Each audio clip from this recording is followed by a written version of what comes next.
Ken, first lay out what we know. Bring us the latest on the suspect and how he was apprehended. So Tyler Robinson, age 22, had been a student. Authorities are saying that he was apprehended after a family member may have recognized him. It's a little unclear exactly what happened, but his family was involved in turning him in, as well as a friend, a local minister.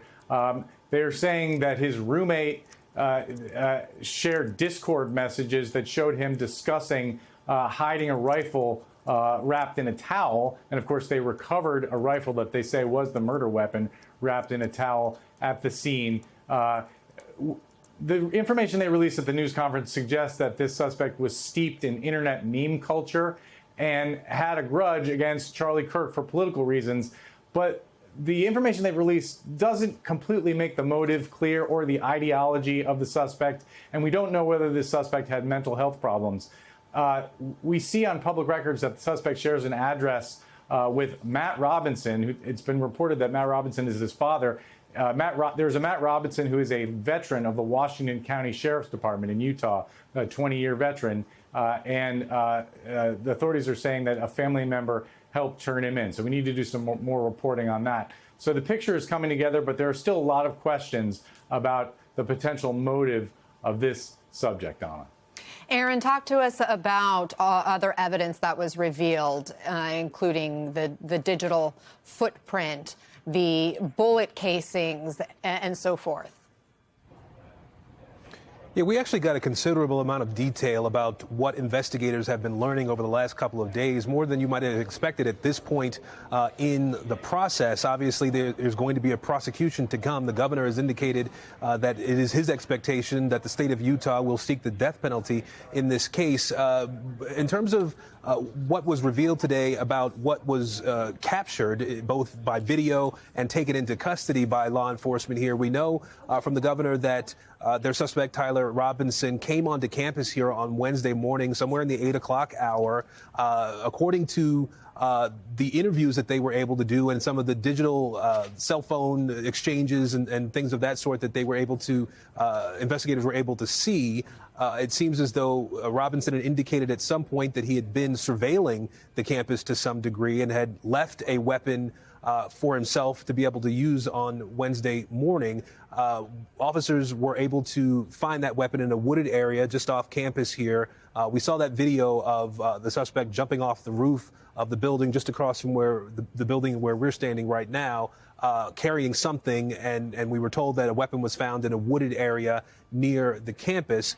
The governor talked about the fact that they found inscriptions on some of the casings from the bullets used in that rifle, and one inscription read, "Hey fascist, catch," giving some indication about the mindset of Tyler Robinson, who they believe is the shooter here, going into this incident and firing those weapons, firing that bullet, knowing that investigators would find shell casings, would find bullets, would find the rifle if he left it near the scene, according to investigators, which is what he did. And so at this point, we know going forward that obviously the arrest has been made. You see the mugshots here, and the governor has indicated that there will be charges filed in this case over the next coming days. And again, as I said, the intention ultimately by the state, at least from the governor's mouth, is that they intend to seek the death penalty in this case on it. Bobby, what detail from this presser stood out most to you? I think the incredible cooperation. Bobby, I wanted to give you a chance there. You froze. I think we have you back. Let's try again. Okay. Go ahead. All right. Let's try again. I was very impressed with the cooperation between state, local, and federal authorities to be able to apprehend someone here with the assistance of others, basically within 30 or 35 or 40 hours here. So that was quick to you. I think it was pretty quick based upon the location and the size of the venue and the different pieces of the information and the fact that he was able to get away from that amphitheater by escaping out the back of those buildings. So, yeah, I'm pretty happy with the quickness of the arrest. Are you surprised at all by the amount of detail they released at this press conference? A little bit, but obviously they must have talked about what they have and what they're able to prove, and they're going to have to do that now, bring the case forward to make sure that this individual's rights are not violated and that all the evidence is secured properly, proper interviews are done. They've got to dot all the I's and cross all the T's now to make sure this prosecution moves in the direction that they want it to move in. And talk more about what that looks like. Take us inside the investigation at this moment. What is investigators' main focus right now? What are the key questions they need to answer?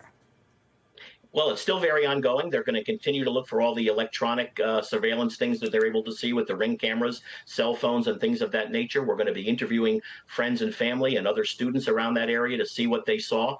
We also have the ability to talk to the accused, which sometimes we don't have in these instances. So hopefully he's going to find it in his best interest to start cooperating with authorities and talk a little bit about why he was doing what he was doing the other day. And maybe we can get some answers. Is he having trouble with mental health, drugs and alcohol? Did he break up with a significant other? What's going on in his life and what brought him to this point to effectuate that shot 2 days ago? There's the physical evidence, like the gun recovered from near the crime scene, the digital footprint we're learning about text messages he exchanged or Discord messages he exchanged with a roommate, allegedly, the dinner conversation he had talking about Charlie Kirk, talking about this event that was going to be happening days before the actual event at the university there in Utah. Given what they have laid out, along with those shell casings or bullet casings that were apparently inscribed, what pieces of the evidence we know of at this point are most important at this phase?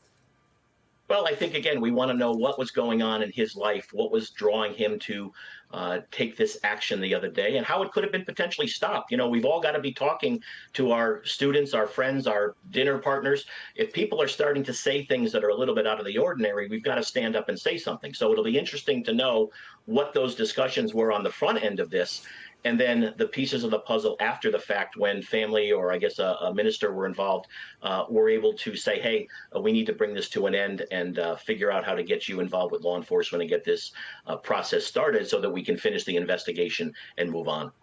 Last night, Vaughn, the law enforcement message was they had no idea where or who this person was in that moment at their press conference and then in follow-up conversations. Vaughn, the president surprised so many people this morning as he goes on Fox News and is asked, so any more on the suspect? And he says, yes, we got him. And, you know, what do we know at this point about how that unfolded? Right. The president with a very clear vested interest in this, a close friend, somebody who he said that he intends to go to the funeral service of a week from now in Arizona. He said yesterday that he intends to give Charlie Kirk the Presidential Medal of Freedom and host a large event for him. Of course, the vice president went to Utah yesterday and escorted Kirk's casket from Utah to his home in Arizona. Kirk, of course, considered Vance a close friend as well here. This is an assassination that hits very close to home for not just cabinet officials and the president and his family, but also staffers across this administration. And I think that there is a real question here about what the messaging from the president and the White House is in these days ahead. Of course, Melissa and Mark Hortman were assassinated in Minnesota this summer, and this is a moment where you hear directly from Spencer Cox, the Republican governor of Utah, saying very specifically, I want you to look at how Utahns reacted the last 2 nights. There was no rioting, there was no looting, there were no cars set on fire, there was no violence, there were vigils and prayers and people coming together to share their humanity. And that, I believe, is the answer to this. At about the same time the governor was speaking those words, the president of the United States was on Fox. I want to let you listen to what he said. Some people are cheering that Charlie was killed. How do we fix this country? How do we come back together? I'll tell you something that's going to get me in trouble, but I couldn't care less. The radicals on the right oftentimes are radical because they don't want to see crime. They don't want to see crime. Worried about the border. They're saying, we don't want these people coming in. We don't want you burning our shopping centers. We don't want you shooting our people in the middle of the street. The radicals on the left are the problem. And they're vicious, and they're horrible, and they're politically savvy. Although they want men and women sports, they want transgender for everyone, they want open borders. So is the message to the right, the people that are going to go, I want revenge, not to have revenge? Charlie Kirk would not want revenge. You want revenge at the voter That's box. where to go. But unfortunately, we don't have so many ballot boxes because they have mail-in voting, which is totally rigged. One of those other shell casings, according to the governor, said O Bella Ciao, which is for the last century been an anti-fascist anthem here. This country, Anna, is in a tenuous moment, and this is one in which there are deeply contrasting messages between the Republican governor of Utah and, as you just heard, the president of the United States on how the country can proceed and how to handle political violence and the threat of it going forward. Anna. Ken, how do authorities figure out if this person acted alone or if there were potentially accomplices involved? Well, they do it in part by scouring his digital footprint, and they've already disclosed to us that at least the roommate saw Discord messages about a rifle, but the governor also said he didn't believe there was evidence to charge additional figures. Now, that's likely preliminary. They are going to look very closely at what this person said and to whom and who he was communicating with online.